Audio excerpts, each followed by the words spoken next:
Hello everyone and welcome back to the Pottery Corner, my studio down on the south coast of England near Chichester.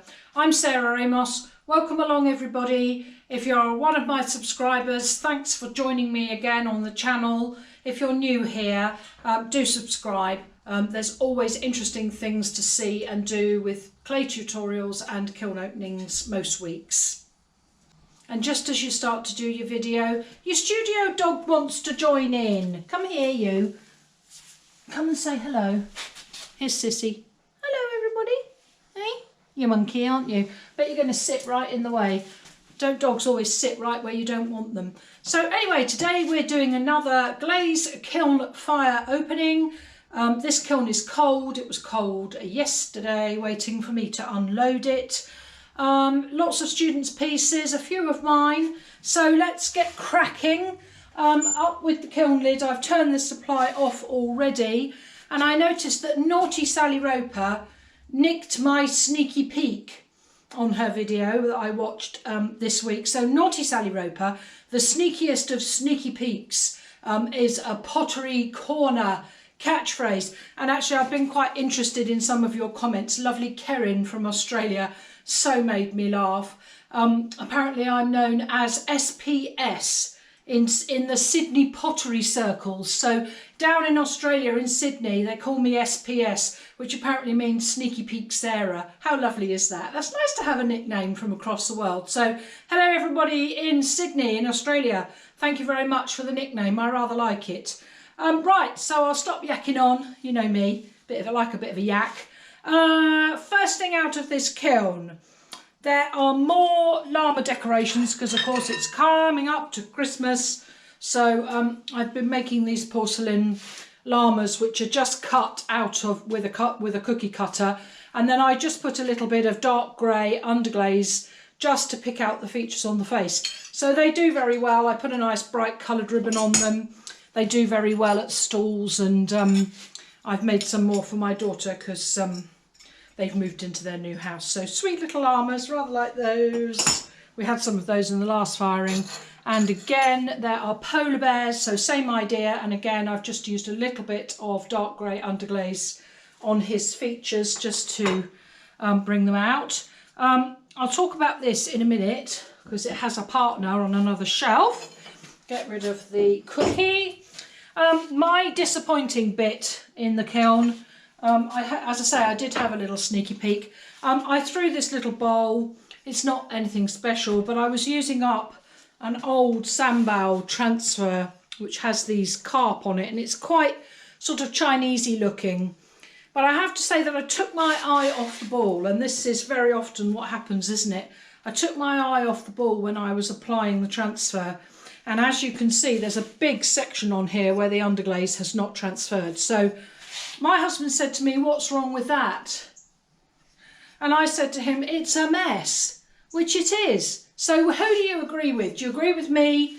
Yes, it's a mess. Or do you agree with my husband who said, actually, it looks quite antique-y? So let me know in the comments what you think. Who's going to win, husband or wife? Ooh, like a little bit of competition with my husband, but no, not for me, I'm afraid. But the glaze on the back, just to tell you what that is, that's Amaco's Downpour, 3 coats. Nice back, but don't like the front.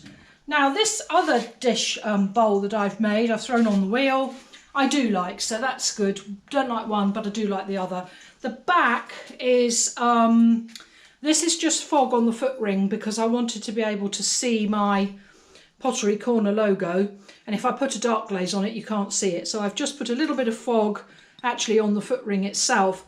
And then this beautiful gorgeous deep blue, which I absolutely love and I use it quite a bit on my work, is 2 coats of Amaco's Obsidian with 2 coats of Indigo Float over the top, and then I've used Ancient Jasper just on the rim, and it does pull very slightly. I hope you can see where it's very slightly pulled down into that lovely blue. And then the front I have done with slip. So these are vinyl stencils, and again, if you watch my videos regularly, you'll have seen me using these vinyl stencils. They're produced by my friend called Karen. I'll pop a link in the description below. She sells them on her Etsy shop. There's lots of animals and chickens and all sorts of things. So have a look on Karen's Etsy shop if you want to have a look at where the stencils are. So this is just carp, and I've just used a hole punch to cut the vinyl to make the spots, and then I've used slip at the greenware stage. So this is actually a slip that I've made myself. So again, I buy the underglaze medium from Jane Scott Ceramics in Wiltshire. Hi Jane, if you're watching. Jane sells the underglaze medium without any pigment in it. And of course I have lots of high fire pigments upstairs, so I like to make my own colours of slip so that I'm not buying the commercially available colours that you see all the time. And this one is actually called Violet Blue. And what a stonkingly beautiful mid blue that is. Lovely. Beautiful slip coverage.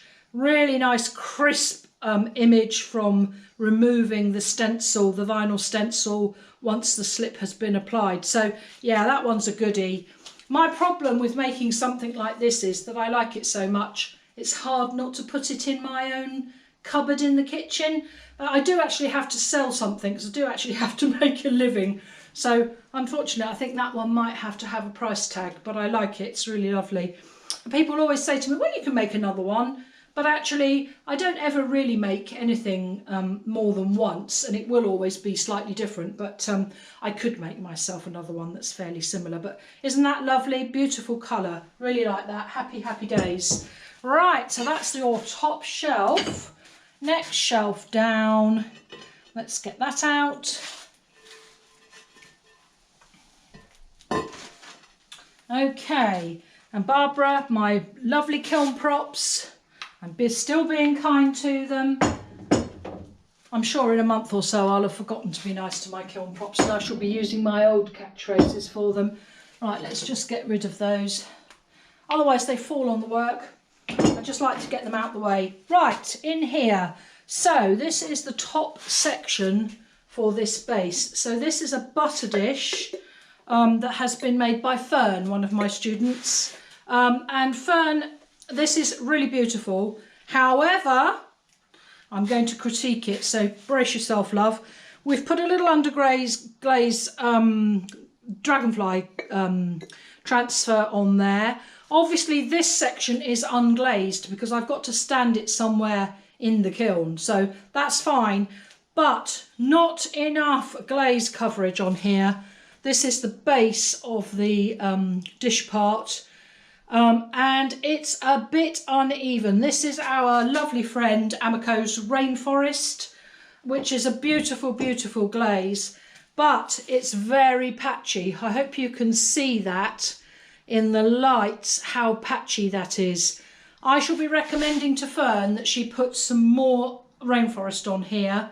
The leaf handle design has been done in Mako's Jungle Gems called Meadow, and it's a really lovely sort of lemon and lime colour, which is really very pretty. But for me, this Rainforest is not thick enough. So whilst I did say to her, have you put 3 good coats on there? Yeah, she's Dulux emulsioning a wall, not laying glaze on and leaving it. So yeah, note to Fern, sorry darling, you'll be adding more glaze to that.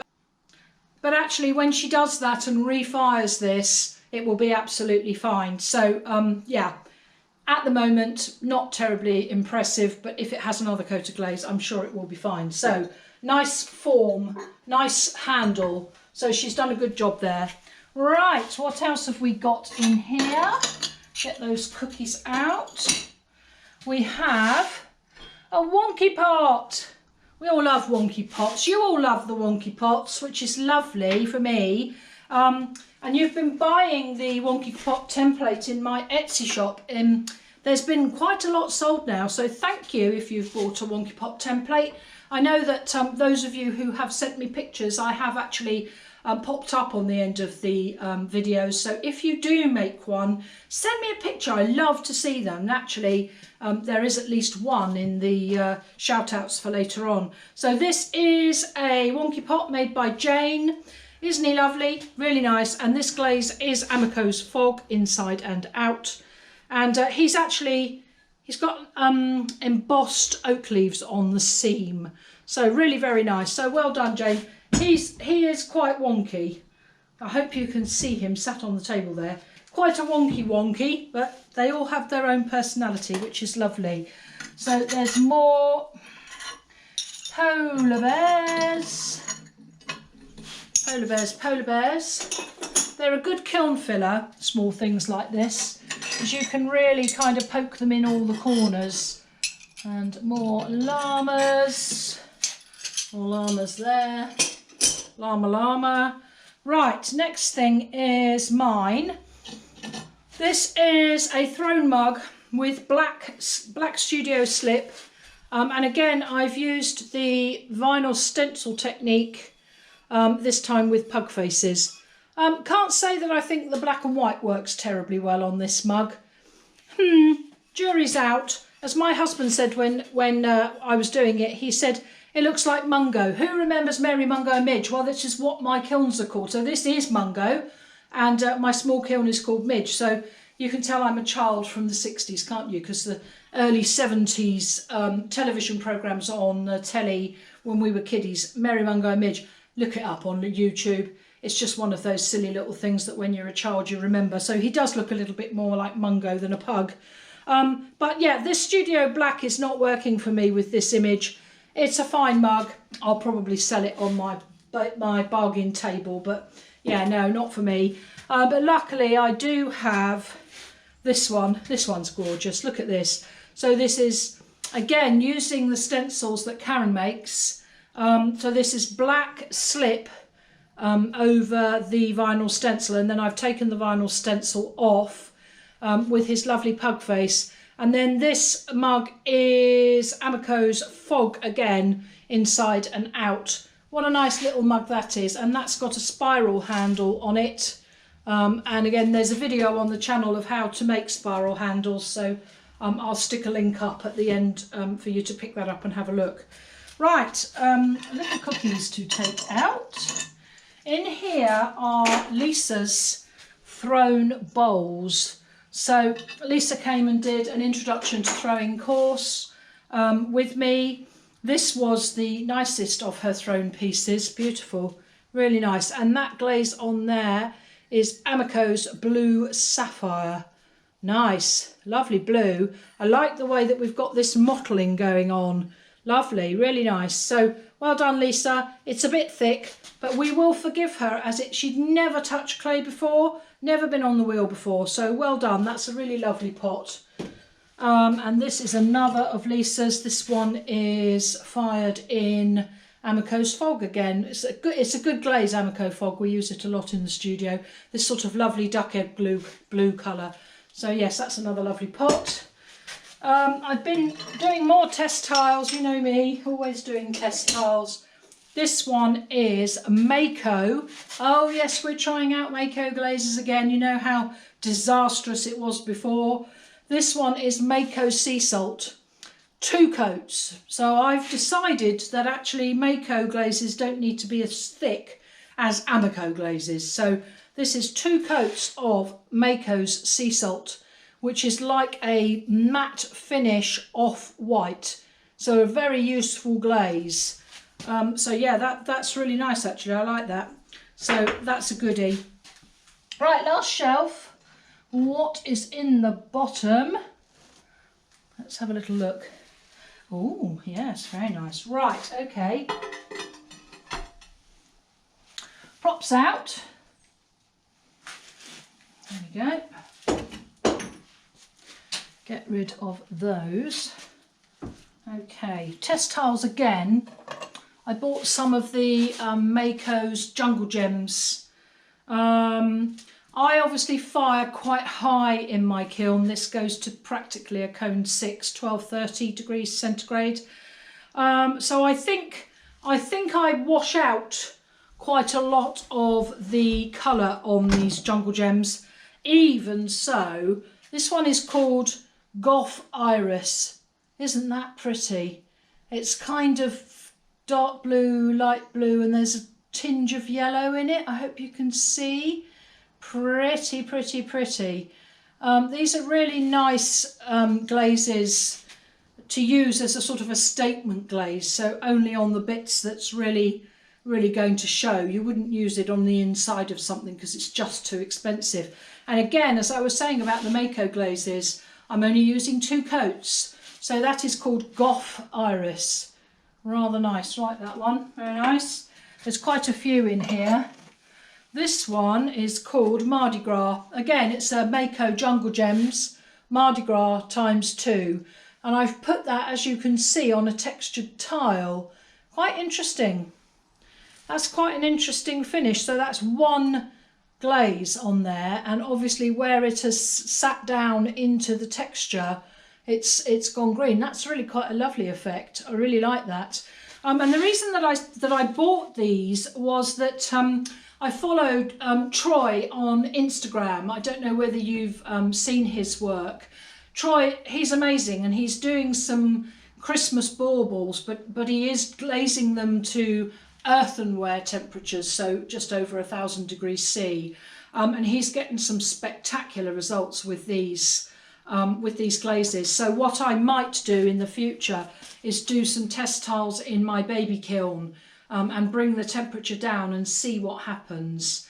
But obviously I've got stoneware clay, so if I want them to be vitrified, they have to go up to 1230. But that's a beautiful glaze. Mardi Gras, 2 coats. Very pretty, like that. This one is, again, it's a Mako Jungle Gems Jazz Notes. Now that one has bleached out. There is still a little bit of colour on it. And it's a lovely finish. It's very nice and shiny, but it has taken away most of the colour. But nonetheless, very pretty. Quite like that too. So that's another one. What's this one? Right. We were talking about sea salt and 2 coats. So this is sea salt 2 coats, and this is sea salt 3 coats.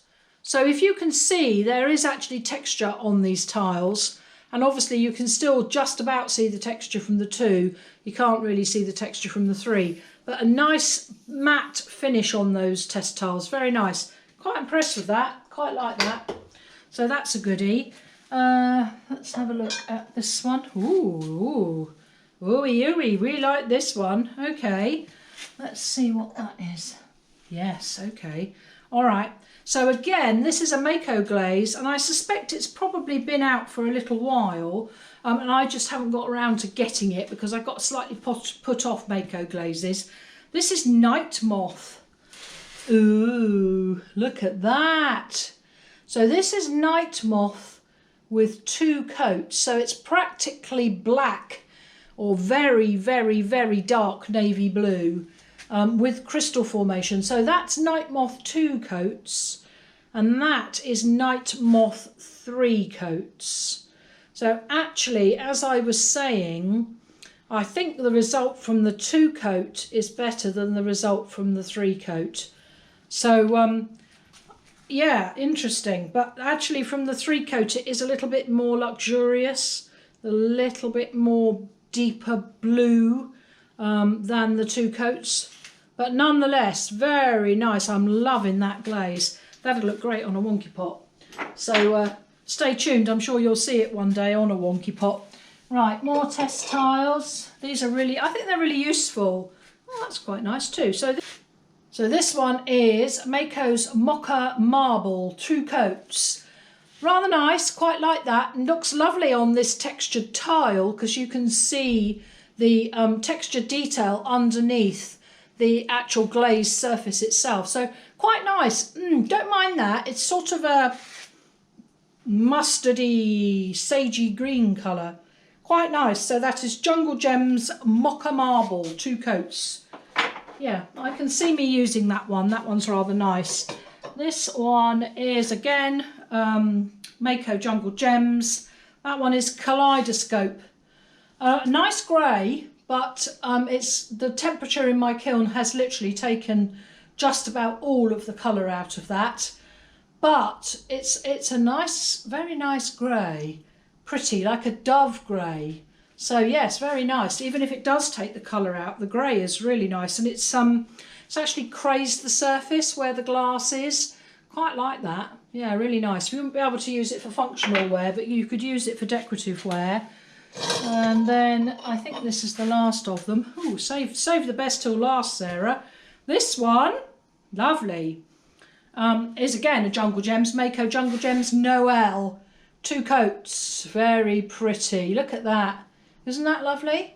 Yeah, I like that. That's really nice. Lovely, fresh green and sort of pinky red colour. Really nice, very Christmassy. And as I say, I suspect if I brought the temperature down, I'd get a little bit more colour. I think that the kiln is probably burning off quite a lot of the colour from those test tiles, but nonetheless good to do. Okay, next item out of the kiln is Holly's platter. Get the cookie off the back. So this is Holly's platter. Look at that. Textured platter, hand built, slab built, using the texture out of the studio. She's used the fish stamp that we have upstairs.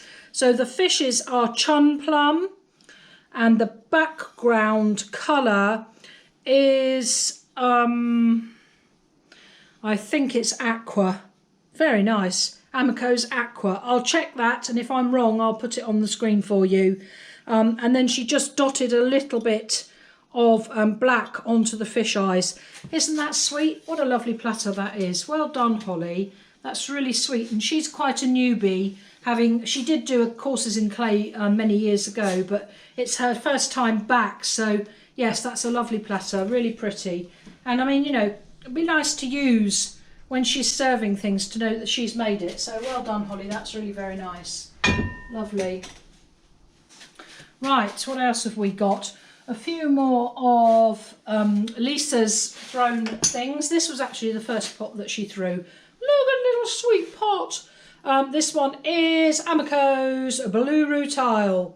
Such a good glaze. Beautiful, beautiful. If you haven't got this glaze in your collection, buy it. I actually do have a couple of pots of this now, so I can say that to you. But Amaco glazes are quite difficult to get hold of in England. There seems to be a sort of a supply problem with them coming in from the States. So you'll notice that I don't recommend a glaze to you when I haven't got any of it myself. So I actually have got some Blue Rutile now. So if it's not in your collection, do add it. It's such a good glaze. Really, really beautiful. So that is 3 coats of Amaco's Blue Rutile. Lovely, lovely, lovely. And again, a nice little bowl. This one is a Mako glaze called Blue Hydrangea. So it's a bit different. It's slightly sort of purpley, and again it has this crystal formation on it. Really very nice actually, quite like that. And again, another little thrown pot from Lisa. Quite a nice glaze. So that one is Mako's Blue Hydrangea. Very nice. And Sissy's just come back in because she's sitting outside and it's too cold, bless her. Right, this one is the last of Lisa's, and this is Amaco's Frosted Turquoise. 2 decent coats, so not 3. I've found with Frosted Turquoise that it will bubble if you put too much on, so that's rather nice, nice surface. And this Frosted Turquoise comes out this sort of two-tone colour in my kiln, which is really very nice. And it's a satin glaze rather than a shiny celadon glaze. So it's really nice, but some parts of it are much bluer and some parts of it are much greener. So that just depends on where the piece is sitting in the kiln against the elements and how much glaze Lisa has applied. So yes, another nice little pot and a lovely glaze. And there are just 3 little dishes in the bottom of here made by Jane. These are rather lovely. Again, in our old favourite Amaco Fog. Again, this is a pastry made textured roller. So she's rolled it out on the slab and then cut out the leaf shape, and then we bend them to make them into a dish, and then she's just put little feet on the back for it to stand on. Really sweet, look really nice with a little candle on. Nice as a set in a bathroom, perhaps to put a soap on or something. So yes, those are lovely. I'm sure Jane will be pleased with those. Very sweet. Right, so that's all you've got in the kiln today. I think we will give Student of the Week this week to Lisa, because I mean, you know, this is a lovely shaped pot, and she did very well to come and throw on the wheel, and then she did the trimming, and then she did the glazing. So I do like them to take the clay from clay itself to finished piece, because I think then they get a better understanding of what it's all about. It's all very well coming and doing the throwing, but then, you know, you really do need to be part of the trimming and the glazing to actually get the full feel of what it is to throw a pot. And this particular piece, I think she did a really good job at the trimming stage and made it into a nice shape. So well done, Lisa. We'll put Student of the Week up for you this week, and I hope that I might see you in the studio again. Right, so glasses on. A few messages from you this week, thank you. As ever, if you make one of my projects, if you're doing perhaps the poppy head tutorial, following the poppy head tutorial or the wonky pot tutorial, or indeed the bird bath tutorial, which is now up, do send me a picture. I just love to receive pictures of your work and messages from you. It's lovely. So this is a message from Diane Klein, and she is in, is it Flagler Beach or Flagler Beach in Florida? I wish I was in Florida. It's pretty cold here in England at the moment, so I bet that Diane has got better weather than we had. So she has made a poppy head, and she's pleased with it, although it was touch and go for a while. I love that. That made me laugh. She used a stamp, and then she glazed it in Potter's Choice Ancient Jasper, so Amico's Potter's Choice Ancient Jasper. And she said that she loves to watch the videos, which is great. I love it. I just love the fact that people love watching the videos. And this is Diane's poppy head. Look at that. Nice. Lovely top on it, Diane. And I really like the spines. And the Jasper's done a good job, hasn't it? I mean, it's a really good glaze, although you do have to watch it because it's a particularly runny one. So thank you for sending me that, Diane. That's really great. This one is from Inga. Now, Inga, I believe Inga bought the Wonky Pot template from me. And then she has done a mono printed slab. Look at this. So again, check out the mono printing tutorial. So she's made a mono printed slab. Isn't that beautiful? Beautiful. And cut it out with the Wonky Pot template, and then made herself a lovely wonky, which is very pretty, and some really nice feet on it, Inga. Really good, like that, very good indeed. I'm just trying to see where Inga is because I can't actually remember.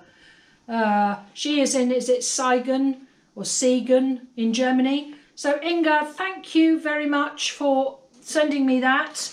It's great that you've actually used two of the tutorials. You've used the mono printing tutorial to actually do the mono printing on the clay, and then used your Wonky Pot template and the Wonky Pot tutorial to make your actual pot. So lovely, well done you, and thank you for sending me that. As I say, it's just brilliant to get your feedback. Now this one's come from Carolyn Handley, who is in Mid Canterbury in New Zealand, so literally the other side of the world to England. So it's their summertime now, so again I'm jealous of your weather.